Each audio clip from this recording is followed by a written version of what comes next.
ustedes? Muy buenas noches y bienvenidos a un nuevo programa, segundo de esta temporada, de esta novena temporada de los Consejos de Manolo. Y obviamente que no podemos salirnos de la temática, ¿no es cierto? Nuestro primer programa, como recordarán, lo hicimos con las autoridades para que nos den un pantallazo, que nos refresquen un poco las medidas que se tomaron, el porqué de cada una y para que la gente comprenda y entienda y comprendamos y entendamos por qué se están haciendo y cuál es el objetivo de las mismas. Y también les había dicho que a partir de ahora vamos a ir adentrándonos sin salir del tema coronavirus por ahora, porque yo creo que todos estamos interesados en lo mismo, en ir tocando de acuerdo a cada enfermedad, a cada patología o a cada especialidad. Y me pareció que lo lógico, después de la primera charla que tuvimos, les aclaro, quedaron muchísimas preguntas sin responder, que yo se las trasladé a las autoridades, sobre todo con gente muy preocupada con el tema de la vuelta a casa de su gente y de cómo moverse con este tema de la cuarentena, y que van a ver que es muy flexible, muy dinámica y que va cambiando de provincia en provincia. Nosotros tenemos que adaptarnos a lo que dice la Nación, pero tomando como precepto, ¿no es cierto?, lo que nos dicen las autoridades provinciales. Provinciales, sobre todo del Ministerio de Salud Pública de la provincia de Misiones.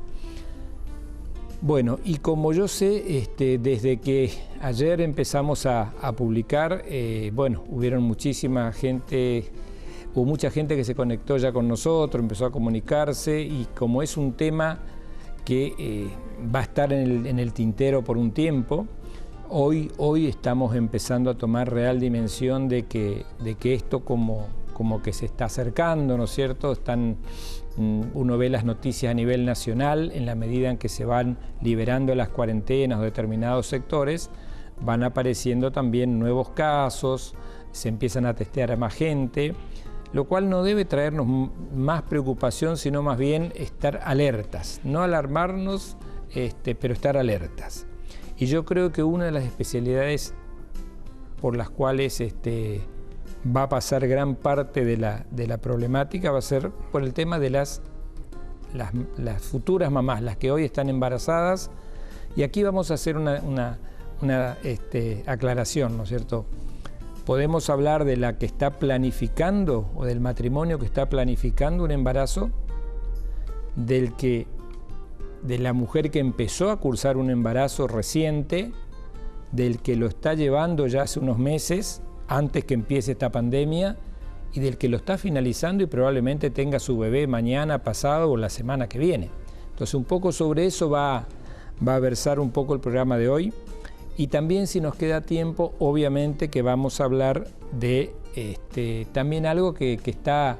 Yo creo que en cuanto a incidencia está hoy más frecuente que el coronavirus, que es el dengue, ¿no es cierto? Son dos patologías que tocan muy de cerca el embarazo. Del dengue conocemos muchísimo, conocemos bastante, porque ya hace años que convivimos con él, y con el coronavirus lo estamos conociendo. Lo estamos conociendo y estamos aprendiendo con... Entonces, por ello yo quiero... agradecer en principio la presencia de nuestro invitado de hoy. Hemos convocado al doctor Ernesto Irrazábal. Buenas noches, Ernesto. ¿Qué tal? ¿Cómo te va? Manuel? ¿Cómo andás? Bien, el doctor Ernesto Irrazábal es médico tocoginecólogo, o sea, es especialista en ginecología y obstetricia. Él trabaja en el IGOF, el Instituto de Ginecología, Obstetricia y Fertilidad, que está ahí a la vuelta del Sanatorio Boratti, forma parte del Sanatorio Boratti también, y es integrante, uno de los principales integrantes de lo que denominamos un equipo multidisciplinario, que es el grupo de atención de embarazo de alto riesgo. Y tanto el dengue como el COVID ahora, digamos, pasaron a formar parte de ese universo que es el embarazo de alto riesgo. Así que, Ernesto, te voy a dejar, yo ya hice lo mío, vamos a sacarnos todas las dudas, hay muchas, sí, ¿no es cierto? Incluso el otro día charlando en el sanatorio, así entre hablando y hablando, dijimos, aparte hay que tener en cuenta otra cosa, la gente hace 30 días que está encerrada. Exactamente. Yo creo que entre noviembre y diciembre ustedes van a trabajar mucho, ¿no? Sí, tal cual. Porque forma parte de la cuarentena también, ¿no es cierto? Sí, la convivencia. La convivencia. Exactamente. Y ahí van a surgir embarazos planificados y embarazos que no fueron planificados, quizás, ¿no? Así que tenemos para hablar bastante. Entonces, me parece prudente comencemos con el tema coronavirus, que la gente tiene muchas dudas, muchas preguntas, si le va a afectar al bebé, si puede hacer un parto o una cesárea normal, si tiene que ir al sanatorio, bueno, así que... Mira, ¿qué tal? Buenas noches a la gente. Muchas gracias por tu invitación, Manolo, un placer. Ya estuvimos por acá, así que realmente es un placer estar acá. Sí, la gran preocupación que tenemos todas las familias, básicamente es que como es algo tan nuevo y tan dinámico, vamos viendo sobre la marcha las cosas que están en riesgo, las cosas que no. Y con respecto a lo que nos preocupa, que son las embarazadas, hasta ahora lo que se saben son muchos estudios a nivel en Estados Unidos, en China, y lo que por ahí quiero transmitir es, por un lado, la tranquilidad de que aún no está comprobado en ninguno de los estudios que salieron, y hablo de estudios muy recientes, el último que estuve leyendo desde ayer, donde ninguna de las publicaciones, seguro que es una de las dudas más importantes, está comprobada la transmisión madre-feto del virus, ¿sí? Tampoco está comprobado, no se ha visto presencia del virus a nivel vaginal, a nivel del canal del parto, como tampoco de la lactancia. Eso es una de las cosas que yo quería por ahí ya ir llevando tranquilidad a la madre. Por supuesto, hay muchas variables. Tenés estudios que dicen que tenemos que tener mucho cuidado para cuando demos de dar de mamar a la mamá, con todas las medidas. Hay otras conductas que dicen que en realidad lo ideal sería la extracción de la leche de la mamá para que una tercera persona que esté certificada no está contagiada le dé la leche de la madre, pero porque hay uno de los estudios que habla que hay un solo recién nacido que sufrió la enfermedad viral, pero se cree que es una transmisión horizontal, o sea, por las gotitas de flujo. Claro, o sea que lo que nos tiene que quedar claro, por lo menos ahora, no sabemos dentro de un tiempo, pero lo que queda claro entonces es que difícilmente si una mamá que está embarazada adquiere el coronavirus, difícilmente durante el embarazo lo transmita a su bebé. Todos los estudios hablan, como esto tiene solamente 3 meses de evolución, en estos 3 podemos meses, hablar de los últimos 3 meses de embarazo y de los recién nacidos que no se ha detectado transmisión. No se sabe, no hay estudios todavía y no sabemos qué pasa en el primer trimestre aún. Lo correlacionan con estudios previos, con estudios de virus similares, el MERS, el SARS, pero pero fuera de eso no se han visto mayores complicaciones en la embarazada ni en los recién nacidos. No hay ningún bebé en todos los estudios, ningún recién nacido fallecido por coronavirus. Bien. Lo mismo que madres. Lo que he leído y sé que lo hemos hablado también, tampoco está demostrado de que en el momento vamos a suponer que vaya un parto normal, más allá de que hoy los partos están un poco, no digo dejados de lado, pero la incidencia siempre fue mayor de la relación cesárea-parto, el que una mamá tenga coronavirus no implica necesariamente que no pueda tener un parto normal. Hay una cosa que hay que tener en cuenta que me llamó por ahí la atención, que si bien la OMS recomienda el parto, de los estudios que hemos visto, la gran mayoría, ante la duda y ante la falta de información, fueron la gran mayoría cesárea. Fueron todos a cesárea.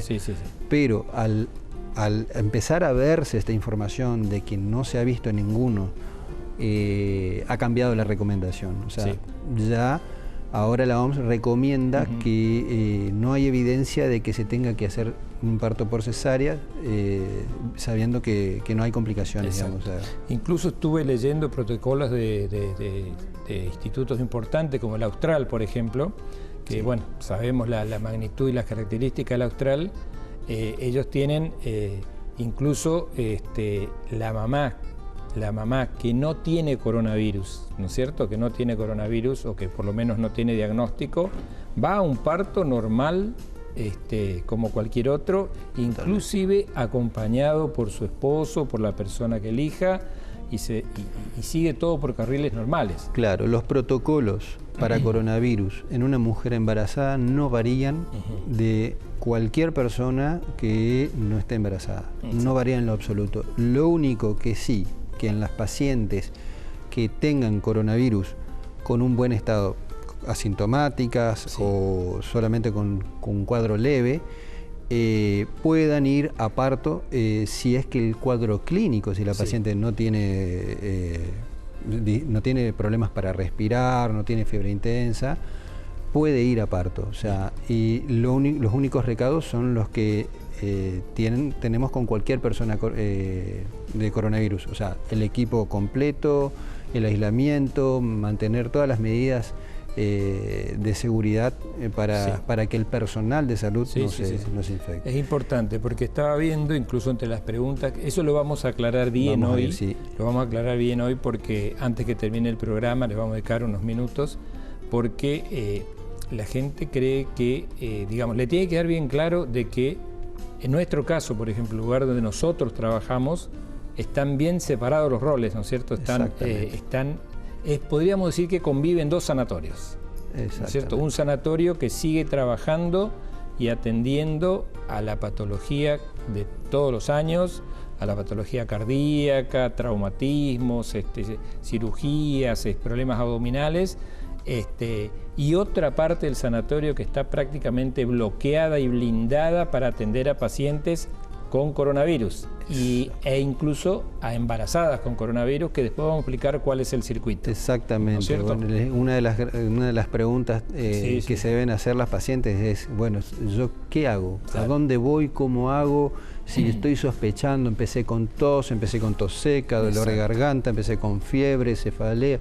O sea, ¿qué hago? Básicamente, como cualquier persona, lo primero es comunicarse a las autoridades, llamar al 0800, ver, en caso del cuadro clínico, si tiene que concurrir a un centro privado o a un centro público, y en caso de que las directivas sean esas, porque ya la paciente tiene, por la parte clínica, empeora su cuadro respiratorio, o por la parte obstétrica, empieza con contracciones por causa, que ahí está una de las causas por ahí que la diferencia en la embarazada, que una de las complicaciones que puede traer la fiebre intensa es el comienzo de contracciones. Correcto. O sea, las amenazas de parto prematuro se han visto un poquito aumentadas con respecto a la presencia del virus, pero no en cifras llamativas. ¿Y qué hace la embarazada en ese caso? Tiene que concurrir, en el caso que le den la indicación de que tiene que concurrir a un centro.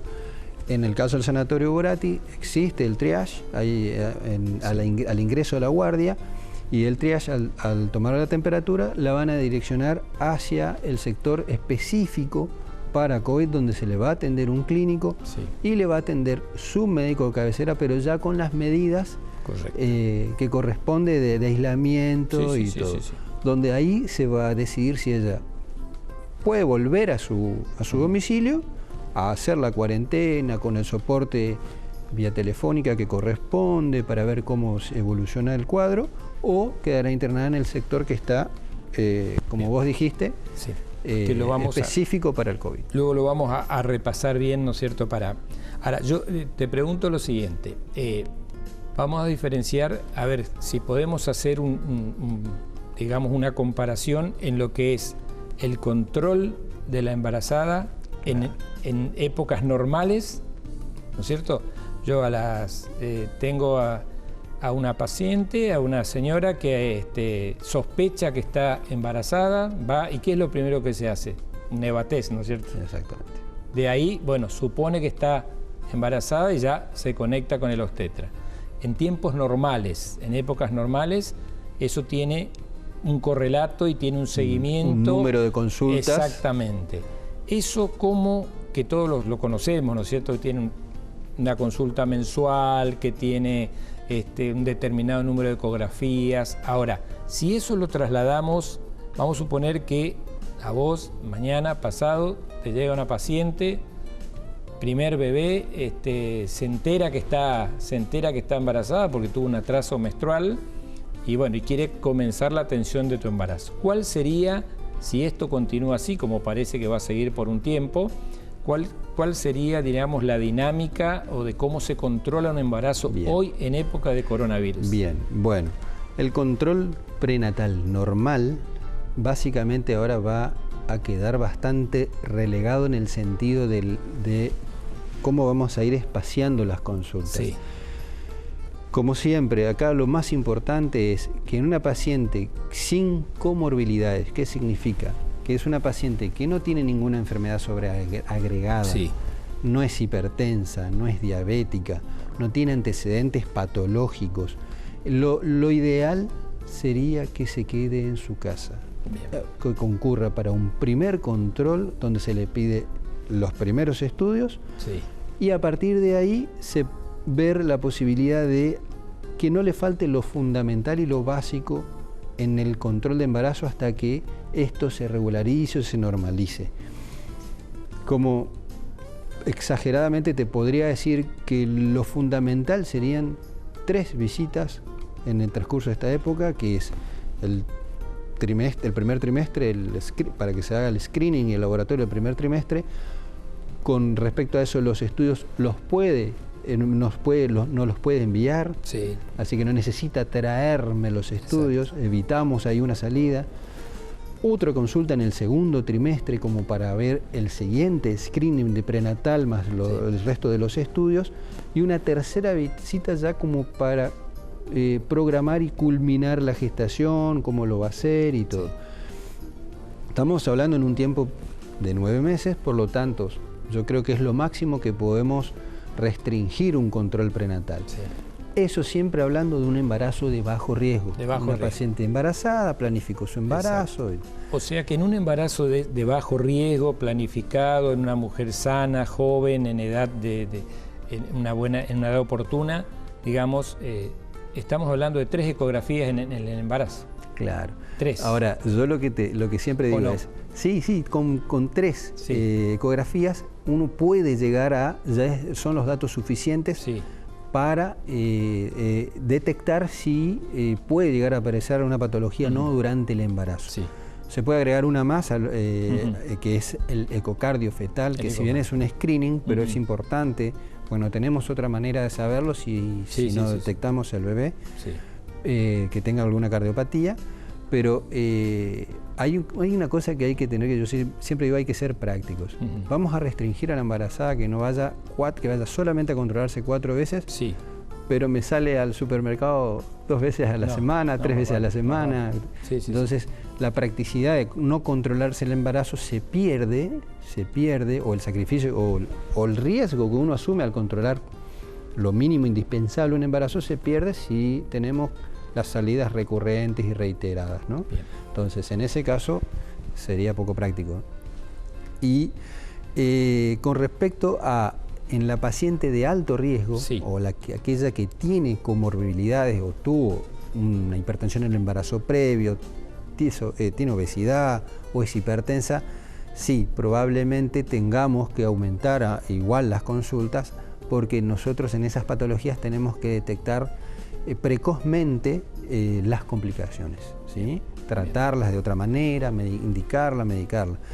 Hay ciertas consultas que se pueden hacer online, otras que realmente tiene que estar presente la paciente, porque tenemos que medir la panza, tenemos que escuchar, tenemos que hacer un examen físico, porque lastimosamente la obstetricia es algo que sí o sí tenemos que, como toda la medicina creo, o sea, hay que hacer un examen físico. No la consulta o la videoconsulta o la consulta por WhatsApp o por otros medios no reemplaza nunca la consulta. No. Y menos en un embarazo, ¿no es cierto? Que es una cosa que también sensibiliza un poco, no solo a la mujer, sino a la pareja, ¿no es cierto? Exactamente. Entonces, lo que nos tiene que quedar en claro es que tenemos que minimizar las consultas, optimizar las consultas, hacerlas menos posibles y que sean productivas. Exactamente. Ahora, por ejemplo, en el sanatorio hay un protocolo donde uno, y en el instituto, ¿no es cierto?, en el IGOV, donde uno puede pedir el turno, se le va a asignar un turno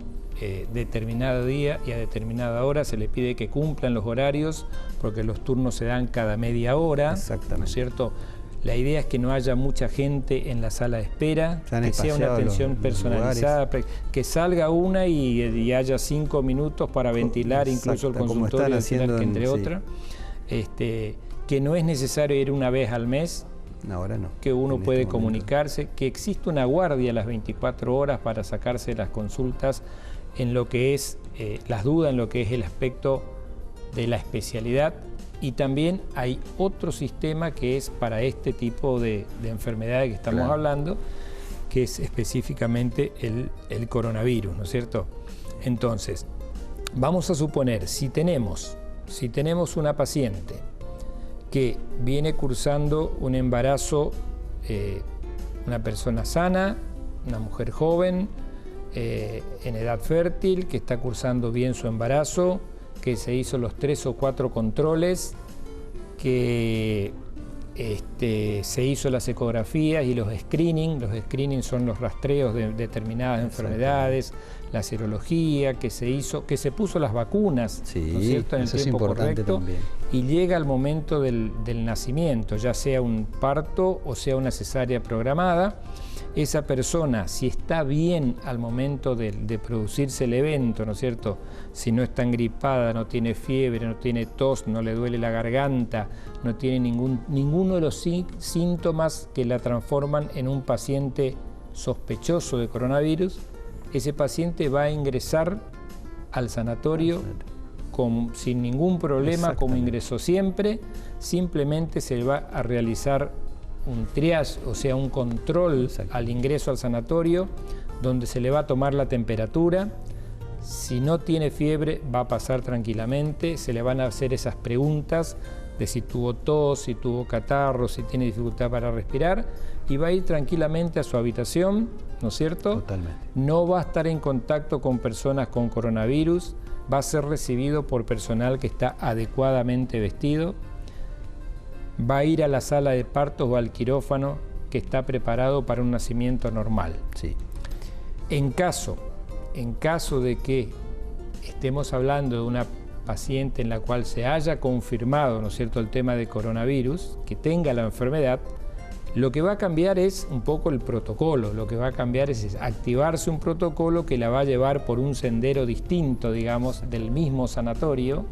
La va a llevar a una sala de partos distinta, la va a llevar a un quirófano distinto, donde los médicos van a estar, médicos, enfermeros, instrumentistas, circulantes, anestesistas, van a estar vestidos de otra manera, todos los elementos de con todos los elementos para no contagiarse ellos y para no contagiar también a otras personas, y que probablemente luego del nacimiento la mamá, como tiene la enfermedad, sea aislada, no en una habitación común, sino en una habitación que está preparada, en un sector que está preparado especialmente para eso, y probablemente su bebé sea trasladado a un sector de neonatología, pero también especial, ¿no es cierto?, no al sector común de neonatología.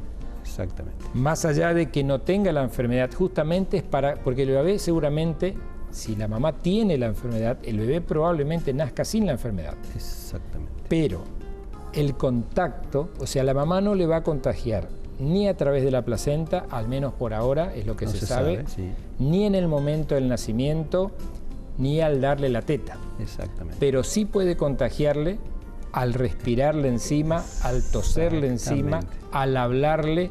Por eso es la separación. Exactamente. Pero va a poder recibir la leche de su mamá si le es extraída y se le va. Y esto estamos hablando, ¿no es cierto? Esto estamos hablando de acuerdo a en qué momento se hizo el nacimiento. Claro. Porque si la paciente ya viene convaleciente y está enferma y viene llevando su enfermedad 7, 10 días, bien, pero justo coincide con el nacimiento de la enfermedad, cumplirá su periodo de latencia, sí, y una vez que se genera el nacimiento y ella aún está en la fase sí, infecciosa, ahí es el momento en que vamos a tener que separar sí, al bebé para que justamente no se contagie y no se transmita. Ella se va a poder sacar la leche, una tercera persona, un familiar, sepamos que no está infectado, es el que va a poder, con todas las medidas de asepsia y antisepsia, va a poder darle de mamar la leche de la madre, sí, porque también está comprobado que la madre le pasa todas las inmunoglobulinas al bebé. O sea, la propia enfermedad y los anticuerpos que generó la madre, las defensas, sí, son las que protegen al bebé también. Por eso la OMS ahora recomienda la lactancia. Sí.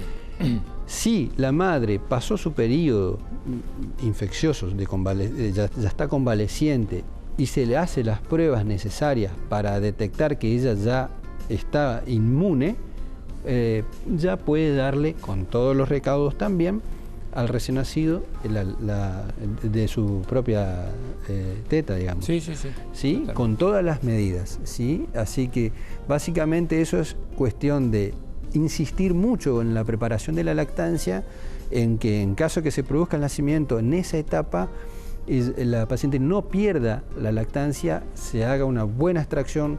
Eso también en el sanatorio, el personal de neonatología está todo organizado. Totalmente. Ella va a utilizar su propio extractor, va a estar todo para ella. También al bebé se lo va a cuidar con todas las medidas, con la protección que corresponde, así que en ese aspecto, y es en caso de que la paciente haya tenido COVID, pero ya haya pasado el periodo, sí, y se le da a los laboratorios y se la ve que ella está inmune, sí, el bebé va a quedar con ella, o sea, puede quedar con ella, le puede dar la teta, con todas las medidas de higiene, siempre lo mismo, el tema del barbijo. También hay una cosa que hay que comprender, que va a haber una cierta restricción en las visitas, porque justamente... Sí, es importante que eso es importante. Sí. Bueno, menos mal que me hiciste acordar, porque esto también yo tenía que decirlo. Obviamente que tienen que entender de que acá lo que se prioriza es el binomio madre-hija, ¿no es cierto? Sí. Y el padre que está ahí metido como en la cuña, pero no se asusten ni se asombren si en determinado momento, o sea, en este momento, por ejemplo, las visitas están restringidas. Sí. Nosotros teníamos un horario de visitas en el Sanatorio Borati que iba desde las 12 del mediodía hasta las 8 de la noche, o sea, muy amplio, y una maternidad centrada en la familia. ¿Qué quiere decir? Que las madres estaban las 24 horas adentro. Bueno, con todo este tema hubo que reorganizar algunas cosas. Hoy se permite un acompañante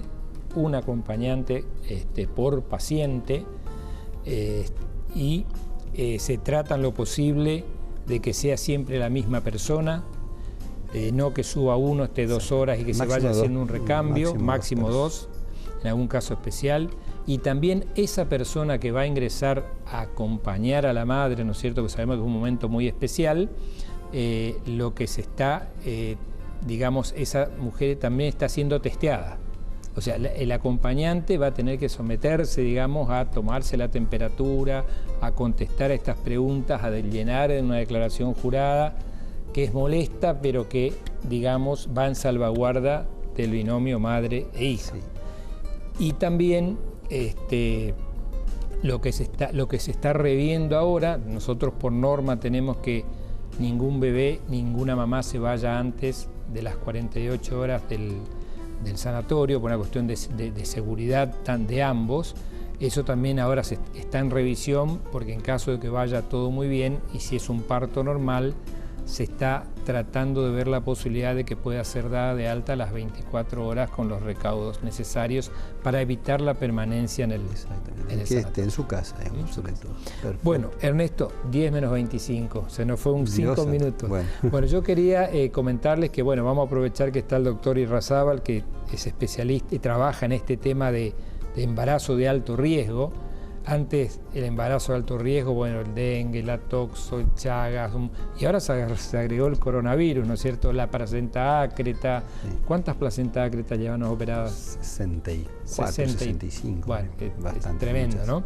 Muchísima experiencia en eso. Vamos a tomarnos un breve descanso y vamos a, como le decía, aprovechar que está el doctor Irrazábal, y vamos a hablar un poquito sobre dengue y embarazo, porque sabemos que hay mucho dengue en la provincia, prácticamente es endémico. Todos los días hay casos de dengue, todos los días. Ahora quedó un poco como relegado pero no porque haya perdido importancia, sino porque estamos todos con este tema del coronavirus. Pero dengue tenemos todos los días. Sí. Y dengue y embarazo también tenemos.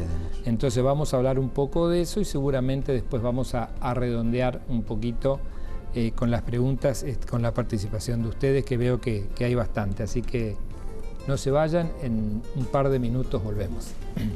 Coronavirus, lo que tenemos que saber para prevenir. ¿Qué cuidados debemos tomar? Lavarnos las manos con jabón regularmente. Estornudar en el pliegue del codo. No llevarnos las manos a los ojos y a la nariz. Ventilar todos los ambientes. Desinfectar los objetos que se usan con frecuencia. Hablemos de los síntomas. Si tenés fiebre con tos o con dolor de garganta o con dificultad para respirar y estuviste en algún país con circulación del virus o en contacto con algún caso confirmado, no te automediques y consulta inmediatamente al sistema de salud. Para más información, entra en www.argentina.gov.ar o llama al 0800-222-1002. Argentina Unida. Ministerio de Salud. Argentina Presidencia.